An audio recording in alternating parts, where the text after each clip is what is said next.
बिहार की राजनीति एक ऐसा सफर है जो बुद्ध की धरती से शुरू होकर आज के बैलेट बॉक्स तक पहुंचता है। ये कहानी वाकई बहुत दिलचस्प है।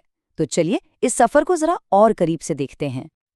अक्सर ये कहा जाता है बिहार वो मिट्टी जिसने भारत को बनाया। और जानते हैं, ये सिर्फ एक कहने की बात नहीं है, ये एक हकीकत है। सोचिए, बुद्ध की करुणा से लेकर अशोक की तलवार तक इस धरती के तो जर्रे जर्रे में इतिहास सांस लेता है। तो ये कहानी शुरू कहाँ से होती है? इसकी शुरुआत होती है उस जमाने से जब बिहार को सभ्यता का पालना कहा जाता था। वो दौर जब ज्ञान की पहली किरणें यहीं से फूटी थीं। 10,000 साल, जरा सोचिए कितना लंबा वक्त है ये।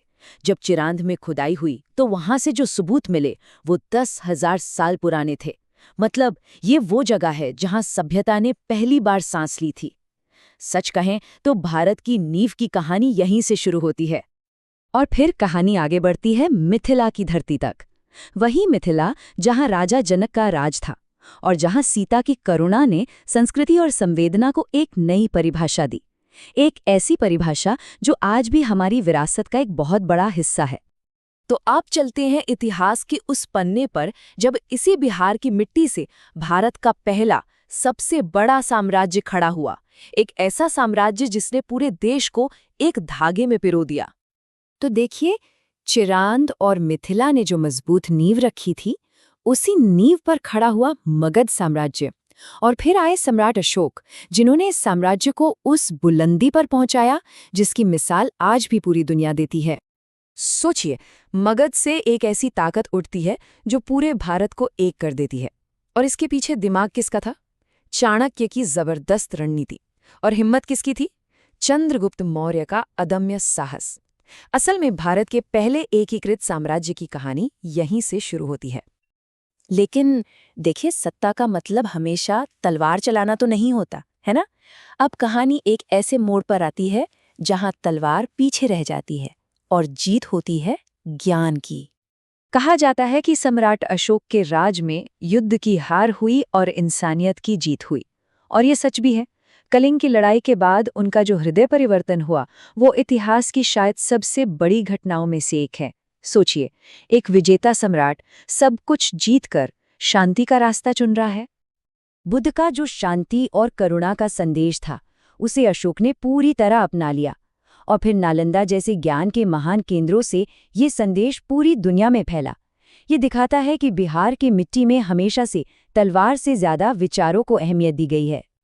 मगर इतिहास का नियम है ना, हर सुनहरे दौर के बाद एक अंधेरा दौर भी आता है।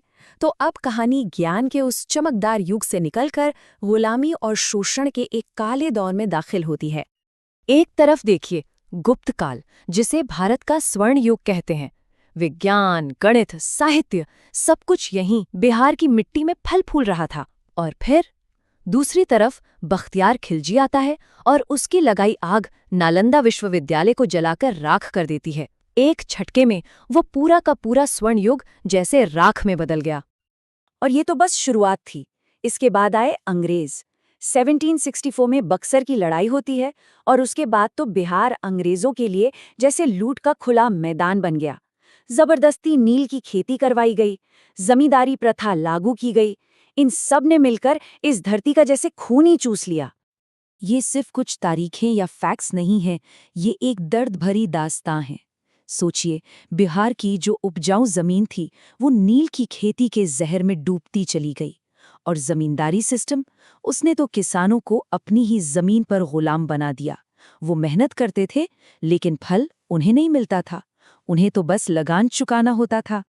लेकिन एक बात तो तय है, जब जुल्म अपनी हदें पार करता है तो कहीं ना कहीं से बगावत की एक चिंगारी जरूर सुलगती है। और इतिहास गवाह है, वो चिंगारी भी बिहार की धरती से ही उठी। सवाल यही था कि सदियों के इस दमन और शोषण के बाद आखिर वो पहली आग, वो विरोध की आग जलेगी तो कहाँ जलेगी? और इसका जवाब इतिहास ने एक बार फिर बिहार में ही दिया। वो जगह थी चंपारण और साल था 1917। और यहीं से महात्मा गांधी ने भारतीय राजनीति में अपना पहला बड़ा कदम रखा। गांधी का ये जो चंपारण सत्याग्रह था ना, वो सिर्फ एक आंदोलन नहीं था। ये अहिंसक प्रतिरोध का, मतलब बिना हथियार उठाए लड़ने का पहला सबसे बड़ा उदाहरण बना। इसने पूरी दुनिया को ये दिखा दिया कि अगर इरादे मजबूत हों तो निहत्थे लोग भी दुनिया के सबसे बड़े साम्राज्य को चुनौती दे सकते हैं। तो एक तरफ आज़ादी की लड़ाई चल रही थी और उसी के साथ साथ एक नए आधुनिक बिहार की पहचान भी बन रही थी। एक ऐसा बिहार जो आज़ाद भारत की राजनीति में एक बहुत ही अहम रोल निभाने वाला था। तो हुआ ये कि 1912 में बिहार को बंगाल से अलग करके एक नया प्रांत बना दिया गया और पटना को बनाया गया इसकी राजधानी। एक तरह से कह सकते हैं कि ये मॉडर्न बिहार का ऑफिशियल जन्म था। और फिर जब देश आज़ाद हुआ तो इसी बिहार की मिट्टी ने आज़ाद भारत को उसका पहला राष्ट्रपति दिया। जी हाँ, डॉक्टर राजेंद्र प्रसाद। ये वाकई बिहार के लिए एक बहुत बड़े गौरव का पल था। आज़ादी के बाद बिहार की सियासत ने एक बिल्कुल नया मोड़ लिया। देखिए, जमींदारी प्रथा तो कागजों पे ख़त्म हो गई, लेकिन जो सामाजिक ऊंच नीच थी वो सत्ता के नए इक्वेशंस में जाके फिट हो गई। और बस यहीं से शुरू हुई बिहार के आधुनिक राजनीति की असली कहानी। एक ऐसी कहानी जो 3 जनता, जाति और जनतंत्र के आसपास घूमती है। तो आखिर में सवाल यहीं आकर रुकता है कि जो धरती ज्ञान और करुणा की भूमि थी, वो आज की राजनीति का इतना पेचीदा मैदाने जंग कैसे बन गई? ये एक ऐसा सवाल है जो बिहार के आज को समझने के लिए हमें उसके कल में झांकने पर मजबूर कर देता है।